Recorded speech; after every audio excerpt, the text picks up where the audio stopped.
Was weird. I just lost my sound. I think it's back now. Anyway, we are live per usual. This is the Rope-A-Dope Radio Podcast. Kind of a strange one.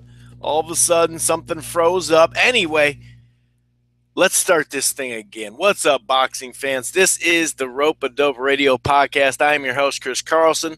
We are live per usual, 6 on the West, 9 on the East, and 2 UK time on a Wednesday. We got a lot to talk about, whether it's this weekend with Lomachenko and Rigo. Loma, Rigo, big fight there. A pair of two-time gold medalists squaring off.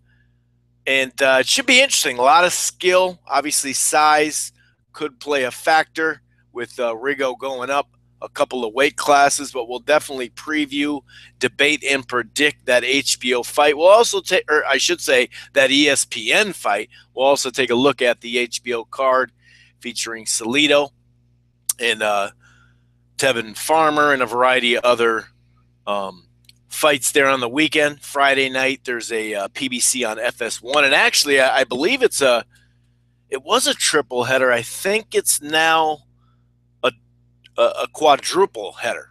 Anyway, we'll definitely preview the weekend, predict it all up.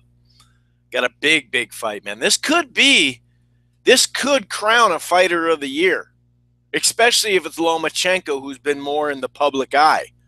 You know, if he beats Rigondeaux, it's a good chance that he's going to win fighter of the year. That's just my opinion, but I've seen that around as well. I believe that. I think that, I mean, it all matters how it happens, obviously. As far as starting the show, the first part of the show, we're going to have to recap that Saddam Ali upset win, 11-1 underdog over Miguel Cotto. Miguel Cotto, like Harold Letterman would say. Miguel Cotto doesn't get a chance to go out on his, on the horse riding into the sunset. He fell off the horse and hurt his bicep. Just kidding, of course. Anyway, we will talk about what happened last weekend. There was a quick little ESPN 2 card that we'll cover as well. But yeah, man, that was you might say that's the biggest upset of the year. There have been a couple others, obviously. David Haye getting upset comes to mind. Manny Pacquiao getting upset as well. So there's definitely a lot of big name upsets this year. Just those names alone. So we'll start with recap. Like I said, it won't go too crazy because we don't have a lot of action from last weekend. But this weekend is jam full of a variety of type of fights. And don't get me wrong. I mean, the main event on HBO, I keep saying that. Well, actually, the main event on HBO, just to kind of go with what I was going to come to anyway, that could end up being the best fight of the weekend, Salido and Roman, as far as just sheer action, right? You never know. That could turn out to be the best fight. But the one on ESPN, I got it right that time, Loma, Rigo, it's, I don't know, man. It's got a chance to be just okay. Let's not act like, that couldn't happen. It could be just I hate to say just a jab fest, but it could be something like that. We call it high-speed chess, a chess match, and all that good stuff. It'll definitely, I believe it'll start slow regardless of how it plays out in the ring. And I'm trying to organize a couple of things just randomly that got knocked over accidentally. All right, that was a funny start to the show, man. It was right when it started, the show just froze up. Started talking. Somebody texted me right away saying they couldn't hear me. I'm like, what the heck? Everything was just fine, but then it just went away. So we turned out okay. Anyway, we will have some news as well. All right, I think I'm all situated.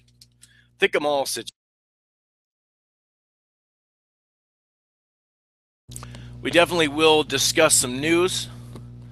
The 2018 Hall of Fame class was announced. We'll go over the names and some of the accomplishments. Of course, we're not going to dive deep into it. There is some debate With Ricky Hatton not getting in this first time around. Does he deserve it over Vitaly Klitschko or Winky Wright? We'll get into a little bit of that.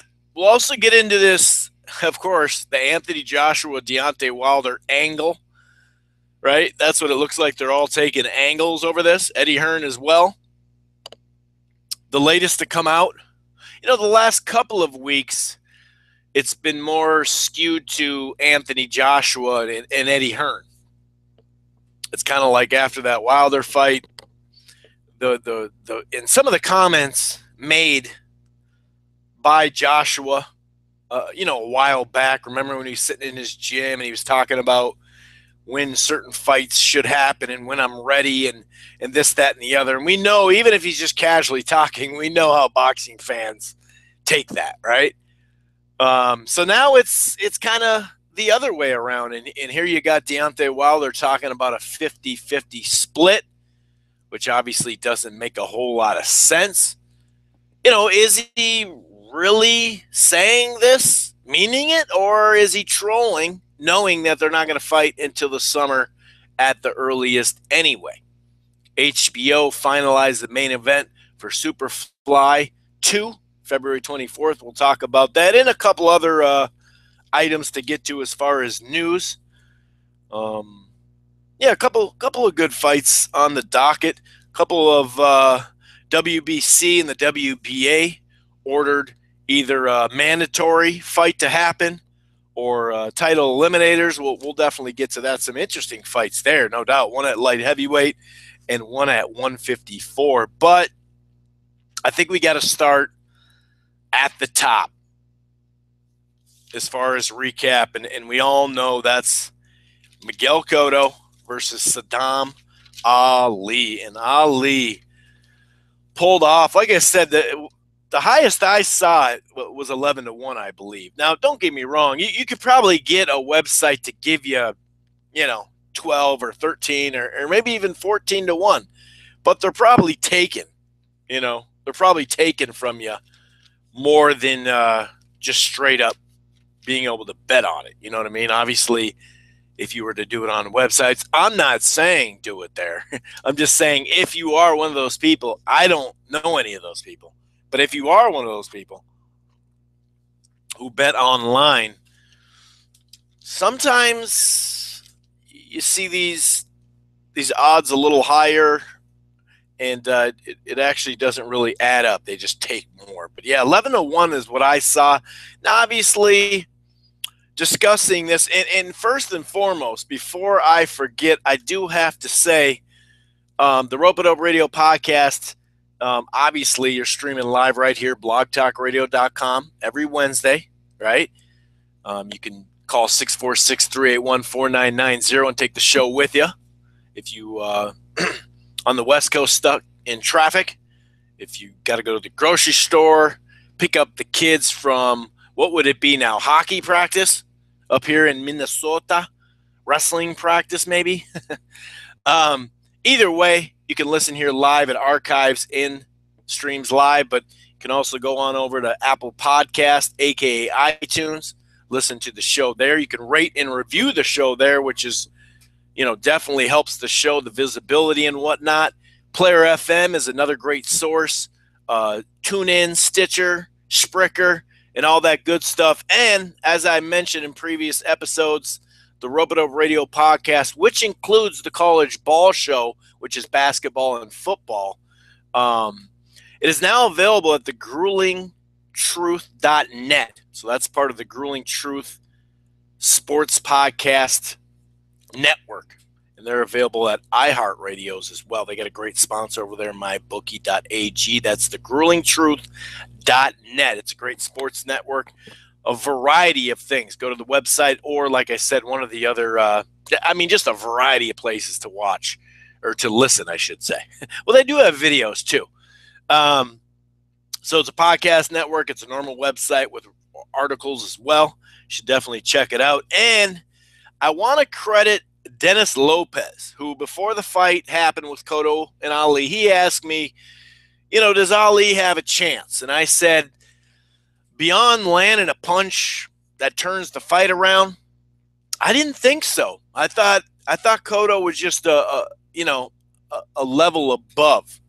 I did. So I want to credit Dennis Lopez, who's a friend of the show. He said, I like that movement. I like some of that. I think he said speed and movement were going to be a key for Ali. And he was right. He was right. He got that right, no doubt about it. Like I said, whoever got that right, not just in predictions, but especially if you put some money down, man, that'd be a nice little payout. That's for sure. Now, obviously, we'll talk about the injury when we get there. You could clearly see there was something up with his bicep.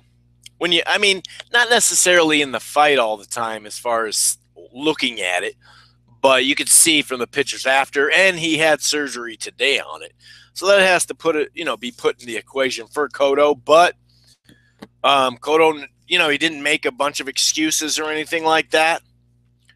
I didn't check. Did we get an interview with him? Because generally when he loses, he dips. I can't remember. I don't know if I turned it off after that or not. But anyway, let's talk about the fight. Because it was a better than expected fight. Obviously, the outcome, definitely different than what we thought. I'd like to also tell the people that are listening or are going to listen to it on YouTube. I got it streaming right now. I've been trying to do that every week. There is a link to listen to the full episode or the rest of the episode when I shut it down on the live stream. But there is a link in the description box, by the way. So anyway, I thought Cotto, obviously we knew he was going to be coming forward in this fight. Ali slowly but surely, he was using movement, but he slowly but surely was able to maybe stay in the pocket and be able to be within punching range, and got comfortable probably more than I thought he would, and maybe at an earlier stage than I thought he would. And a lot of that has to do with him landing some big shots that hurt Cotto or at least buzzed him or bothered him throughout the first chunk of rounds. Not a whole lot happened in that first round. There was, I'd say, a couple different or better shots from Cotto. He did bring the pressure. There was a pretty nice shot to the body as well. So I gave Cotto the first round. And the second round, probably 45 seconds in or something, a right hand to the face. All of a sudden, you saw some legs wobble. I'm not going to say it was a delayed reaction, but it was just that moment where you got, okay, nice shot. Oh, wait. And then he landed another right hand. That I thought, landed nice and flush. So that surprised me. That surprised me. He got shook up from that, and sometimes you could tell if Cotto's hurt a little bit, but you don't always see it in his legs like that. And some of that had to do with where the punch landed in the equilibrium. Obviously, that can happen to any fighter. And Cotto, by the way, I think he landed a nice little left hook. He closed decently enough to where you thought, okay, he's at least got his footing back. You know what I mean? Because there was a moment there where I was like, wow, man, he might be really hurt. He got up against the rope, and Ali wasn't necessarily going for the finish, right? But he still was trying to land some pretty good punches there. I thought Cotto fought the third round pretty well. Ali mostly jabbed. Cotto threw a jab as well, but I thought a couple of left hooks were the difference, gave him the third round. And then Ali got the fourth round. So I had it 2-2. Ali had some really nice, another left hook that at least bothered Cotto. I don't know if that one hurt him as much as the first one did, but he was at least buzzed from it. Cotto did land a nice right hand. It was a close round, but that was it. That was the difference. I thought that left hook by Ali. So I had it 2-2, but clearly a 2-2 that felt like, it was advantage Ali after 2-2, even though, like I said, it was a tie for me. Then Cotto went on a little run. And this is where I think you have to weigh in the injury a little bit here. Now that I don't want to take away a bunch of credit from Ali or anything like that. You know what I mean? It has nothing to do with that stuff. Um, but I kind of feel like, I kind of feel like, to me anyway, I feel like in the rounds 5, 6, 7, to me, I really, I thought Cotto, I'm not saying, oh man, he took over the fight. It's over. Like it would have been over if he didn't get hurt. You know what I mean? I'm not saying that, but I did feel like he was starting to get the advantage, starting to kind of, I'm not going to say completely figure him out, but I thought he made adjustments and kind of got used to what was going on there, basically. That's what it seemed to me. So I gave him the 5th, the 6th as well. It was a two-way round in the 6th, though. I thought Cotto, with a short, I think it was a short right hand in the last minute. There was a nice little shot there. I thought Cotto really landed a good punch there.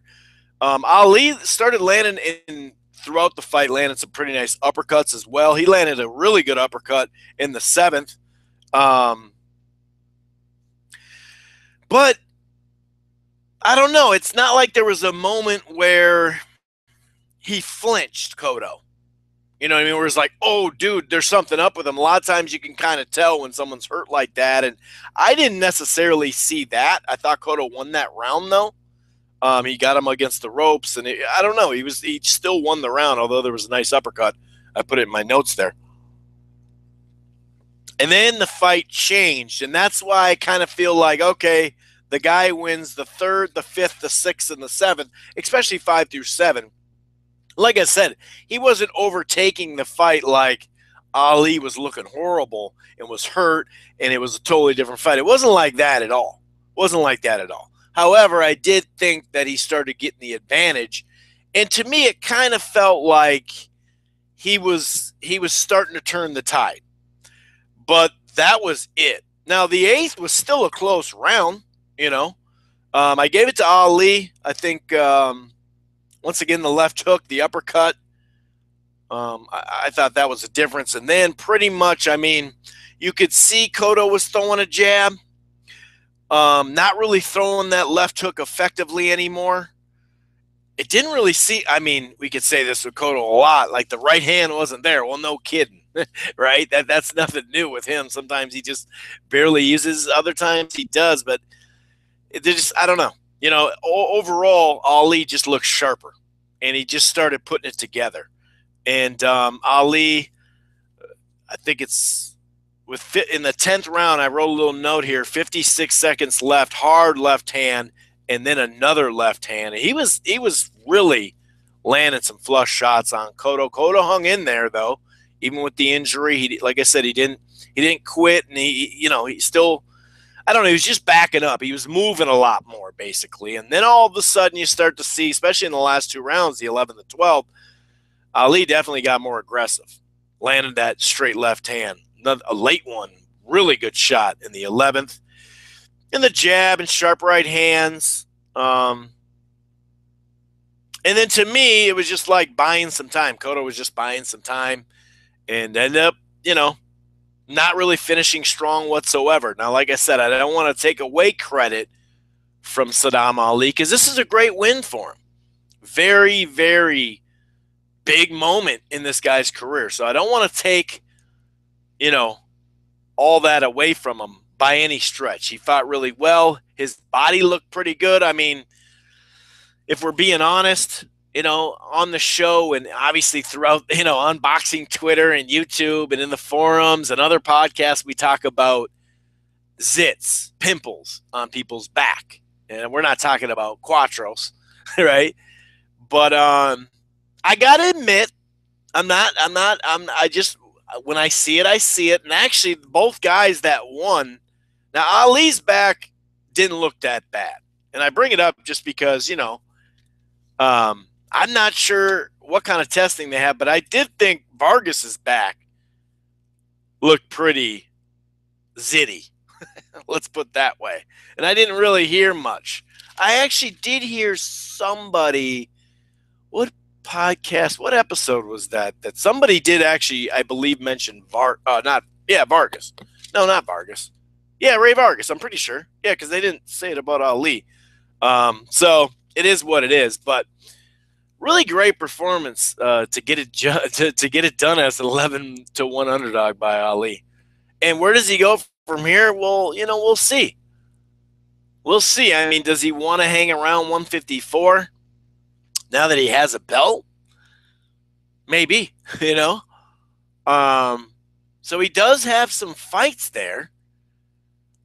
But obviously, going to 147, if he can make it, and it's not any kind of weird, maybe he was having problems making 147, and that's why, his body just looked big. I mean, he almost looked as big as Cotto. Now, it should be said, though, Cotto came in at a lightweight. It was like 151 something, which was a little light, right? He looked like he had trained. He didn't look like he was out of shape. Wasn't gassing.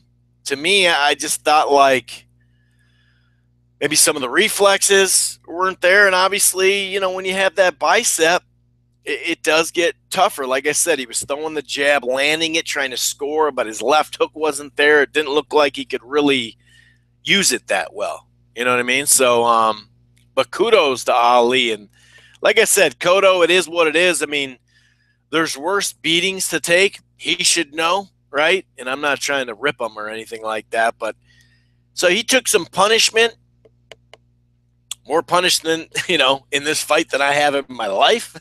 But in most of us, right? But he didn't,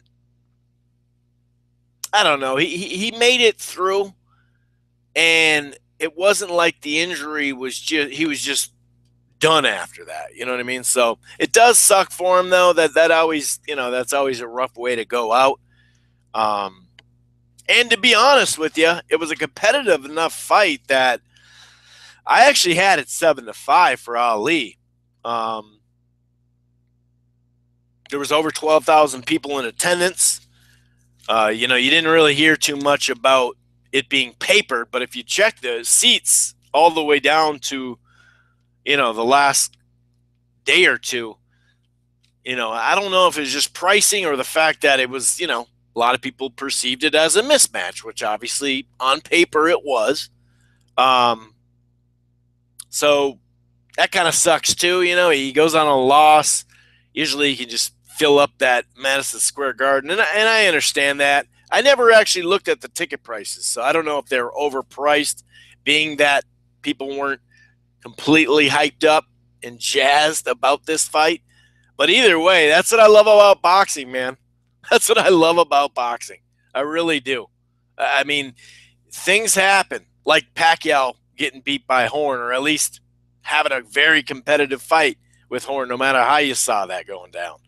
Now this one, Cotto, no matter what happened, with his bicep, still, he got beat. If he hadn't got hit flush and hurt in those early rounds, if he would have had a lead, maybe he only would have had to win one of those last couple of rounds. So either way, injury aside, Ali got the job done. Now, as far as that undercard fight, Ray Vargas, and like I said, his back, I'm not saying he was on anything. I'm not alleging anything like that. I'm just telling you what I see, and it did seem like there were a lot of pimples on his back. But, it is what it is. He beat Oscar Negrete fairly easy. I actually thought Negrete fought good for the first couple of rounds. He was landing overhand rights. He was getting to the body. But Vargas landed the body as well, landed his own rights. I to be honest with you, the first 3 rounds were very competitive to me. I gave some of them to Negrete, but basically I'd say after the 4th, the movement and the quick combinations, Vargas had a really nice uppercut as well. And he started kind of defending well. By mid-rounds, he was, it was hard to hit him. Negrete just could not catch up to him. I did like how they, and by the way, a couple of people just popped on. Carcino, I see. I'm going to get to you in just a moment here, sir. I liked how they did the Cotto highlights of past fights between rounds. I thought HBO did a good job with that. Vargas, though, suffered from a few cuts around his eyes that made it look like it was some sort of, war. But I'd say by the 8th and especially the 9th and 10th, the pace had slowed down. It's really pretty much a one-sided fight, considering they're both unbeaten. Ray Vargas moves on to 31-0 with 22 KOs, and Oscar Negrete drops his first fight 17-1 now. The scorecards were 120-108, and two of them had 119-109. 255-109 as far as punch stats. So a good win by Ray Vargas. He didn't really set the world on fire per se. You can't always do that though, right? But anyway, as far as that Golden Boy ESPN2 tape delayed card, Avery Sparrow got a win in the first fight. It was a good fight, though. Competitive fight. They were close to each other as far as lands. There was 97-93 and two scorecards, 96-94. I got a question for everybody out there. Why does B-Hop have a scorecard on ESPN when he's doing it? ESPN2, I should say. Does anybody have an answer to that? You know how like Roy Jones every once in a while or B-Hop or whatever on HBO can't call the fight because they think, well, there's obviously an issue here, right? There's an issue. You're a promoter. This is your fighter. Obviously. And so it is kind of weird that a promoter of the event has a scorecard. I guess I never thought about that, and it just clicked to me. I wrote a note. That's why I'm bringing it up. It was kind of like, tell me why B-Hop has a scorecard again. It's just kind of weird. Now, I could see if they're always fighting guys that are in the same, he's promoting them both. Like, yeah, I still think that's weird, but I don't know. It's just something that I kind of brought up randomly. But Lamont Roach and Ray Perez, I thought Perez fought decently. He had the pressure going early, got to the head and the body. But slowly but surely, I think Roach, with his he was just landing bigger shots, hard right hands behind the jab, flush uppercuts. There was some back and forth in the middle rounds. But, I mean, all that pressure early from Perez, Roach was just starting to stop him right in his tracks and back him up. And, like I said, the jab, left hooks, hard right hands, combinations to the head and body. Sometimes you go to the head and then the body, but usually you see body to the head. Just clean, sharp, complete control. He definitely is going to be interesting to see Lamont Roach here at the 130-pound division. He got them all. I think all three had 99, 91. That's what I scored. It gave him the first round I did, Ray Perez. 136-81. So he definitely, 446 to 341. That tells you about that pressure. He basically put a stop to that pressure pretty quick. So a very good performance by Lamont Roach. Is it Lamont Roach Jr.? I think that's what it is. I don't know. But very good performance, and I'm looking forward to see him in the future, no doubt about it. So that about wraps up the recap. Obviously, I'm gonna bring in Carcino right now. We got to talk a little Loma, Rigo Diao. I mean, this is you got a pair of two-time gold medalists squaring off, and there's just a lot of skill. Now, obviously, size could play a part. The old a good big man beats a smaller big man, or a great big man beats a smaller great fighter. That could play in the part because you are jumping up power-wise, taking the power. Can you handle the power, and can your power be as, potent at 122 as it is at 130? You just don't know until you get up there. Now, there are some great fighters that have jumped up weight classes and gotten the job done. But usually when you feel like it's pretty close skill wise, coming forward and being the aggressor and showing more on offense, that favors Loma. But that's not to say he can't counter and fight in the middle of the ring. He can definitely do that. He can be on the move as well. Whereas it seems like Rigo is better either right in the middle of the ring or on the move. And to me, whereas Lomo's a better come forward guy with footwork and hand speed and combinations and angles, both when he's throwing the punch and obviously his footwork. He finds a way to get in and out, but still in punching range. But I think Rigo's the better counter puncher, though. And we talk about size, well, we have to talk about length. And actually, I think it's a 2.5-inch reach length. And when you're using that jab, and when you're countering with that left hand and that right hook, that could get interesting. So we're going to talk about that here in the show, of course. We'll briefly go over the 2018 Hall of Fame class. Eric Morales, Winky Wright, Vitaly Klitschko stand out. And then we'll talk a little Deontay Wilder asking for a 50-50 split, or is he just trolling? Eddie Hearn and other promoters troll. And now they're saying, some things that aren't true, but they are true. So we're going to go over some fight news as well. And some news about Luis Ortiz. He's a guy fresh off his WBC non-suspension. He's back in action on FS1. So we're gonna talk about the WBO or the WBA and WBC, either mandatories or title limiters, like I mentioned. So we're just gonna talk a variety of this, but right about now, and actually, just because of the way the show is going, I just wanted to put a little live stream there for the YouTube. I'm going to shut the YouTube live stream down now. I just like to start for the intro, but if you want to listen to the whole show, if you're listening live right now, there is a link right in the description box. Otherwise, call 646-381-4990. And if you're listening here, a couple days later, right? It's Friday, it's Saturday, whenever you're listening to it.